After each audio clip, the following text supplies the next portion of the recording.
नर्मदे हर जुनून में आप सबका स्वागत है। बाबा जी, थोड़ा रामरस मिलेगा क्या? मैया जी, आप यहाँ से फड़की पे जाइए, फड़की से आप सीधे हाथ से मुड़ के तरी तरी से सीधे चले जाना। एक छोटी सी मैया आई, छोटी सी बालिका आई और उसने हमें गेल बताई। भैया जी, सुबह डोल डाल के लिए कहाँ पे जाना होगा? थोड़ा सा लंकाराम मिल जाएगा क्या? बाबा जी बस महापूरण। आप भी सोच रहे होंगे कि मैं ये कौन सी भाषा बोल रही हूँ। तो ये हमारी भाषा है नर्मदा मैया की भाषा, यानी जिसे मैं वहाँ पे जो जनरली भाषा बोली जाती है वहाँ पे दो भाषाओं का मिश्रण है।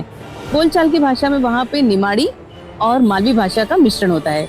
उनमें से कुछ शब्द मैंने उठाए हैं जब मैं परिक्रमा में थी तो, और उसका आज मिलन करके मैंने आपके सामने कुछ शब्दों को आपके सामने रख रही हूँ। तो आप देखिए किस तरह से उनकी वो सुंदर भाषा है और मैंने उसे नाम दिया है नर्मदा खंड का अपना शब्दकोश। तो चलिए जान लेते हैं फटाफट कि कौन कौन से शब्द हैं और किस तरह से उसे इस्तेमाल करते हैं। नर्मदे हर। तो पहले तो मैं आपको बता दूं कि आपको एक दर्शन करा देती हूँ। मैं इतने सुंदर मंदिर में आई हूँ, आइए हम दर्शन कर लेते हैं।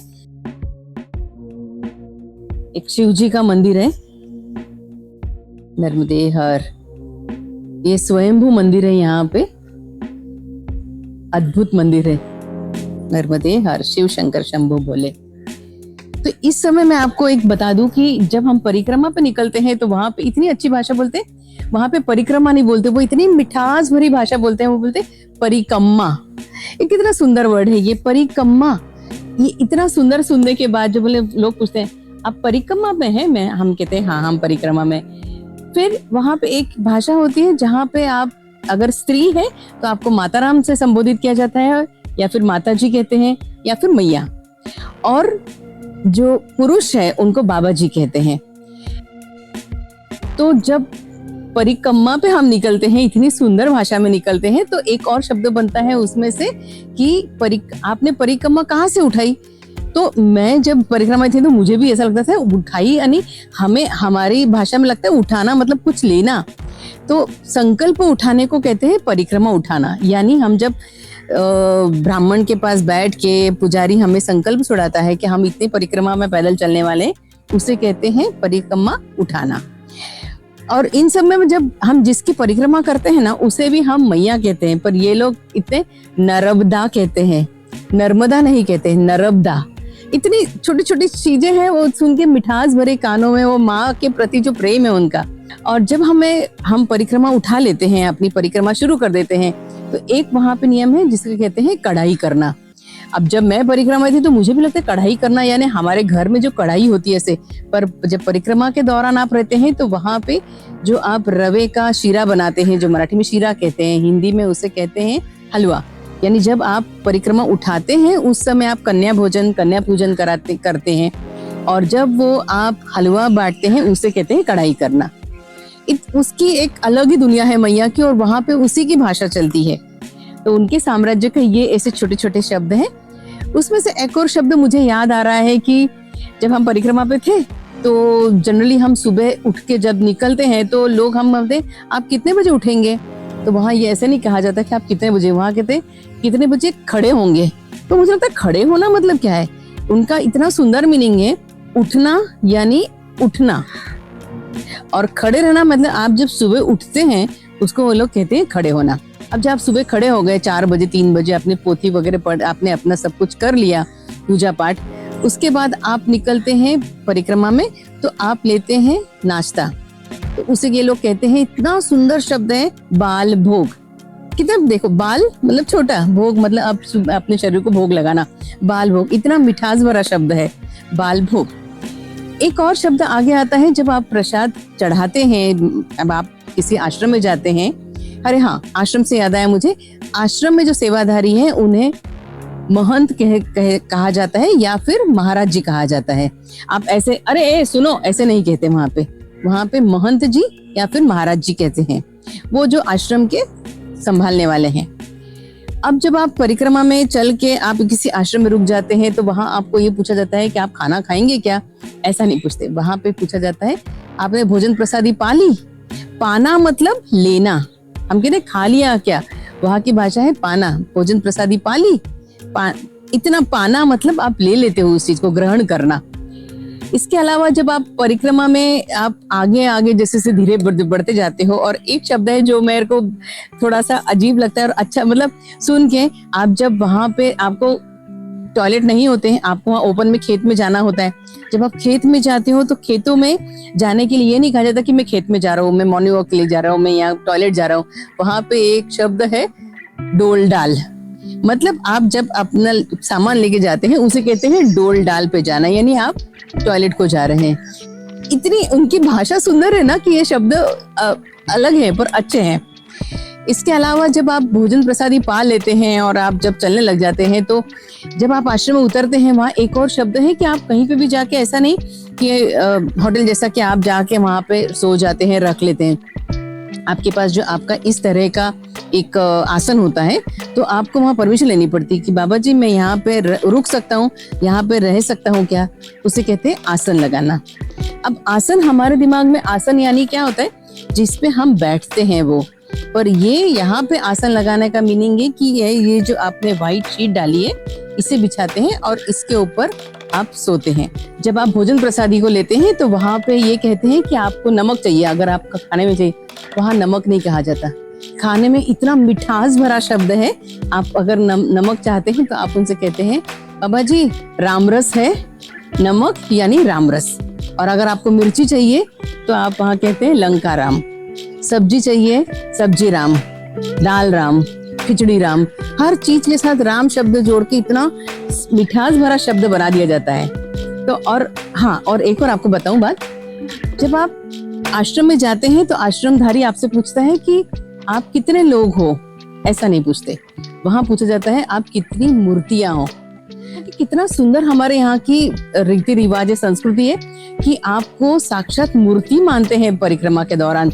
तो वहां कहा जाता है कि वो आसनधारी आपसे पूछते भैया जी आपके साथ कितनी मूर्तियां हैं, यानी आप कितने लोग हो, आप 4 हैं तो आपकी ये 4 मूर्तियां हैं, तो आपको मूर्ति कहकर संबोधित किया जाता है। बहुत ही सुंदर शब्द है। एक और शब्द मुझे याद आ रहा है, जब हम सदाव्रत में, एक वर्ड है सदाव्रत, यानी कई जगहों पर तो बना बनाया खाना मिलता है, आश्रमधारी बनाते हैं, बहुत आश्रम है, पर कई जगह पे ऐसे शब्द हैं जहाँ पे हमें खुद होके खाना बनाना पड़ता है। यानी आपको वो दाल चावल दे देते हैं, कढ़ाई दे देते हैं, पतीले दे देते हैं, और आप वहाँ पे अपनी चूल्हा जला के अपना भोजन खुद बनाओ। सदाव्रत से मुझे याद है, जब आप वहाँ पे ये एक टिक्कड़, जिन्हें पता नहीं है टिक्कड़ क्या होती है, शायद एमपी के लोगों को तो पता है, पर बाकी जो लोग जो नए हैं उन्हें बताऊं, यानी टिक्कड़ यानी एक आप 5, 6, 7, 8 रोटियों को अगर आप जोड़ देते हैं तो जिस तरह की मोटी रोटी बनती है उसे टिक्कड़ कहा जाता है। क्योंकि हमारे तवे जैसा वहां पे सेकने के लिए नहीं, वो चूल्हे में जलाते हैं और उसको धीरे धीरे आंच में पकाया जाता है, पर वो टेस्ट में बहुत स्वीट लगती, मीठी लगती है। जब आप थोड़ी 6-7 रोटियों का मिश्रण करके बनाते हैं वो बनती है टिक्कड़, और जब आप और 10-12 रोटियों को मिला के अगर और थोड़ा और मोटा बना दें उसको, तो उसे कहते हैं राम रोटी, यानी वो थोड़ी मोटी होती है और उसे बहुत धीमी आंच में पकाया जाता है तो वो अंदर तक सिकती है। जब आप वहां पकाने के लिए कुछ होता नहीं है, आपको चूल्हे पे बनाते हैं, तो एक टाइप होता है दाल बाटी, यानी दाल को आप अलग से बनाते हैं और बाटी मतलब आटे की लोई को गोला करके बनाया जाता है और उसे धीमी आंच पे सिखाया जाता है, उसे कहते हैं दाल बाटी। एक अजीब शब्द है थोड़ा सा, मतलब हमें पता नहीं होता, क्योंकि हम ये अलग शब्द चलते। जब मैं परिक्रमा में थी तो जब मैं मांडव से उतर रही थी, मांडवगढ़ से उतर रही थी, तो वो थोड़ा सी गोल पत्थर है, इसमें पैर बहुत फिसल रहे थे, तो वहां के लोग मुझे, दीदी निरासे चलो, निरासे यानी आप धीरे धीरे चलो। अगर आपको कहना है कि आप सावधान से चलो, संभल के चलो, तो उसे वर्ड यूज करते हैं निरासे। और उसके बाद मुझे एक याद आता है कि आप जब हम मैया के किनारे से चलते हैं तो उसे कहते हैं तरी से चलना, मैया तरी से जाओ, यानी आप झटपट जाओ नहीं, तरी से मतलब किनारे से जाओ, मैया के किनारे से जाओ। एक और शब्द मुझे याद आ रहा है, जब आप मैया के यहाँ जाते हैं और आप रास्ता भटक जाते हैं या भूल जाते हैं या आप पूछते हैं, तो वहां पे लगते हैं जैसे एक रुमाल से, अगर आप चल रहे हैं और ऐसे रास्ते हैं जहाँ पे परिक्रमा मार्ग का बोर्ड नहीं लिखा हुआ है, तो वहां पे ऐसे लाल चिंदी बांध के रखिए, उसको बोलते हैं फीती बांधिए, मैया सीधे जाओ, वहाँ फीती लगी है, फीती से आप उल्टे हाथ मुड़ जाना, सीधे हाथ मुड़ जाना, ऐसे कहती। फीती माने एक लाल कपड़ा, एक लाल चिंदी, लाल चुनरी, जो कि थोड़े थोड़े डिस्टेंस में लगाई जाती है ताकि आपको परिक्रमावासियों को रास्ता मिल सके। इसके अलावा एक शब्द है, मुझे थोड़ा सुनने के लिए अच्छा लगता है, जैसे आप पूछते हैं कि भैया यहाँ से रास्ता कहाँ जाना है, तो वो ये बताते हैं कि फड़की पे चले जाना।